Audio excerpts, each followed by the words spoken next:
दोस्तों नमस्ते। महात्मा गांधी, मोहनदास करमचंद गांधी, सब जानते हैं इन्हें राष्ट्रपिता की उपाधि दी गई है और हमें यह बताया गया है इतिहास में कि मोहनदास करमचंद गांधी यानी महात्मा गांधी ने ही, राष्ट्रपिता महात्मा गांधी ने ही इस देश को आजादी दिलाई है। साबरमती के संत तूने कर दिया कमाल, दे दी हमें आजाद बिना खड्ग बिना ढाल। ऐसे गीत तैयार किए गए, महात्मा गांधी की इतने बखान किए गए कि बस गांधी गांधी गांधी, गांधी के अलावा कोई आंधी इस दुनिया में ही नहीं थी, यह बताया गया। क्यों? क्योंकि बाद में गांधी ने रिकमेंड किए नेहरू, नेहरू के बाद गांधी बनी इंदिरा, उसके बाद इंदिरा का बेटा राजीव, उसके बाद इंदिरा की बहू सोनिया और उसके बाद उसके बेटे राहुल देश को चलाते रहे। गांधी यह नाम ही काफी हो इस देश पर राज करने के लिए, इसलिए महात्मा गांधी इकलौते, मैं ये नहीं कहूंगा कि महात्मा गांधी ने कुछ नहीं किया था, मोहनदास करमचंद गांधी ने कुछ भी नहीं किया था, ये नहीं कहूंगा, कुछ तो किया था। इस देश को स्वतंत्रता दिलाने में उनका भी योगदान रहा है, यह मैं कबूल करता हूं और यह मेरी मान्यता भी है, मैं इसमें विश्वास भी रखता हूं। लेकिन गांधी को महात्मा बनाकर, गांधी को लार्जर देन लाइफ बनाकर गांधी के अलावा कोई नहीं था, यही बताया गया। क्यों? क्योंकि अगर गांधी के अलावा किसी का बड़प्पन बताया जाता है तो वह पॉलिटिकली करेक्ट नहीं होगा, पॉलिटिकली बेनिफिट लेने के लिए अच्छा नहीं होगा।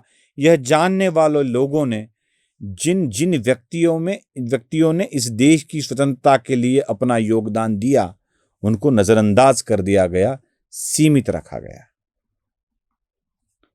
गांधी से पहले बाल गंगाधर तिलक का युग चल रहा था। उस वक्त लाल, बाल और पाल, लाला लाजपत राय पंजाब से, बिपिन चंद्र पाल बंगाल से और बाल गंगाधर तिलक महाराष्ट्र से स्वतंत्रता की लड़ाई लड़ रहे थे। बिपिन चंद्र पाल के ऊपर भी ब्रिटिशों ने अन्याय किए, लाला लाजपत राय को तो पीटा गया। मंडाले में बाल गंगाधर तिलक को राजद्रोह के आरोप में डाला गया। 6-7 साल बाल गंगाधर तिलक रंगून के मंडाले के कारागृह में रहे। रंगून के राजा को रत्नागिरी भेजा गया और रत्नागिरी के तिलक को रंगून भेजा गया। ये थी ब्रिटिशों की कहानी। लेकिन अगर लोकमान्य तिलक की बात की जाए, उनको अगर सामने किया जाए, तो तिलक आज के कांग्रेसियों के लिए पॉलिटिकली करेक्ट नहीं थे, इसलिए लोकमान्य तिलक के पीछे उनकी जाति लगा दी गई और लोकमान्य की जगह भटमान्य ऐसा शब्द लगाकर उनको सीमित करने की कोशिश की गई। क्यों? पॉलिटिकली बेनिफिट होना चाहिए, इसलिए। गांधी के अलावा कोई महात्मा बने ही ना, इसकी पूरी की पूरी व्यवस्था की गई। ऐसे ही किया गया सावरकर के साथ। तिलक को तो भटमान्य कहा गया, स्वातंत्र वीर सावरकर को माफी वीर कहा गया, संडास वीर कहा गया, क्योंकि वो एक जहाज से उतरकर चले गए थे, कूद कर चले गए थे, समुद्र में छलांग लगा दी थी। ऐसे स्वातंत्र वीर को माफी वीर कहा कहकर उनके बारे में कई मिथक फैलाए गए। क्यों? क्योंकि सावरकर को अगर बड़प्पन दिया जाता तो वो पॉलिटिकली करेक्ट ना होता। यह बात इतनी लंबी चली दोस्तों, भगत सिंह, राजगुरु और सुखदेव, यह कहानी भी नहीं बताई जाती जल्दी कि भगत सिंह को दी गई फांसी रोक दी जा सकती थी आराम से। ब्रिटिश भगत सिंह की फांसी पर रोक लगा सकते थे। लोग मांग भी कर रहे थे कि खुद मोहनदास करमचंद गांधी अपने ब्रिटिशों के ऊपर का प्रभाव इस्तेमाल करके भगत सिंह, राजगुरु और सुखदेव की फांसी बचा ले, लेकिन कहा जाता है गांधी ने यह नहीं किया। ना भगत सिंह को पंजाब के बाहर आने दिया, न राजगुरु को उन्होंने स्वतंत्रता सेनानी के रूप में पेश किया, न सुखदेव को किया।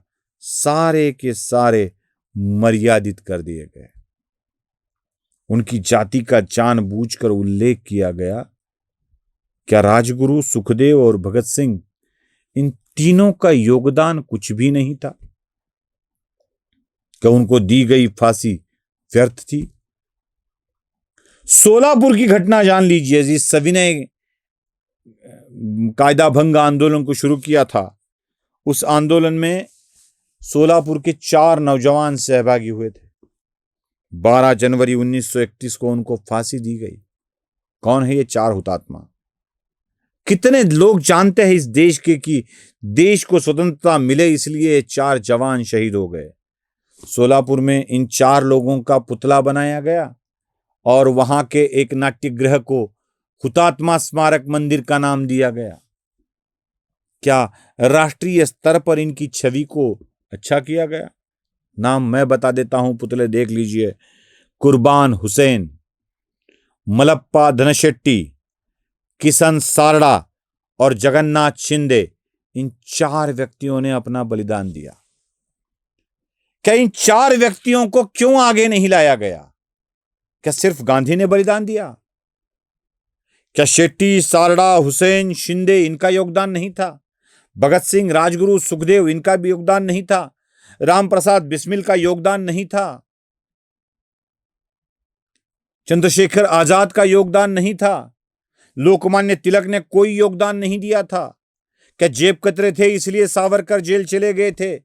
या किसी के ऊपर कोई अन्याय किया था इसलिए लोकमान्य तिलक जेल में चले गए थे? क्या इनका कोई योगदान नहीं था? साबरमती के संत तूने कर दिया कमाल, दे दी हमें आजादी बिना खड़ग बिना ढाल। हंसते हंसते फांसी के शूल पर चढ़ जाने वाले लोग, मेरा रंग दे बसंती चोला माई कहने वाले लोग, इस देश के लिए अपने जीवन का बलिदान करते गए, लेकिन उनके बलिदान को देखा नहीं गया। जानबूझकर इतिहास में ये चीज बार बार की गई है, जानबूझकर, क्योंकि पॉलिटिकली करेक्ट हो। आज जो बागेश्वर धाम और इनके बारे में चल रहा है ना, यही भूल, यही गलती नहीं, भूल नहीं, यही गुनाह बार बार किया जाता है। शिवाजी महाराज के दौरान भी, कार्यकाल में भी यही चीजें की गई। शिवाजी महाराज के कार्यकाल में कृष्णाजी भास्कर को कुलकर्णी दिखाकर इतने बुरी तरीके से पेश किया गया कि कुलकर्णी छत्रपति शिवाजी महाराज के विरोधी थे, ब्राह्मण विरोधी थे, यह पता चले। अन्नाजी दत्तो, इनको भी इसी तरह अनाजी पंत कहकर बदनाम किया गया। लेकिन यही अनाजी पंत, यही अन्नाजी दत्तो छत्रपति शिवराय के दरबार में सुरनीस थे, अष्टप्रधान में एक थे। यह बात बताई नहीं जाती, बस यह बताया जाता है कि अनाजी दत्तो ने कितनी गलतियां की। यह बार बार किया जाता है। अगर बताना ही है तो दादोजी कोंडदेव के बारे में बताओ। मैं इस किताब का जिक्र जरूर करूंगा जिसमें भी मान्य किया गया है कि दादोजी कोंडदेव छत्रपति शिवराय के साथ थे। दादोजी कोंडदेव को बदनाम किया गया। मोरोपंत पिंगले का जिक्र आता ही नहीं है, डबीर जी का जिक्र आता ही नहीं है। शिवराय के अष्टप्रधान मंडल में कितने ब्राह्मण थे यह बताया नहीं जाता, लेकिन कृष्णाजी भास्कर कुलकर्णी को बार बार बताया जाता है क्योंकि वो अफजल खान का वकील था।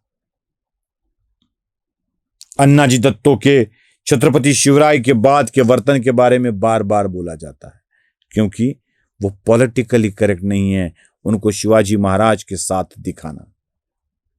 गांधी के अलावा कोई स्वतंत्रता संग्राम में सहभागी हुआ था यह बताना पॉलिटिकली करेक्ट नहीं है क्योंकि इसका लाभ किसी लोगों को होने वाला नहीं है।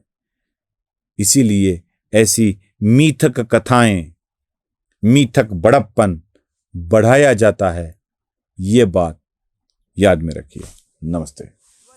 जागृतीचा विधाता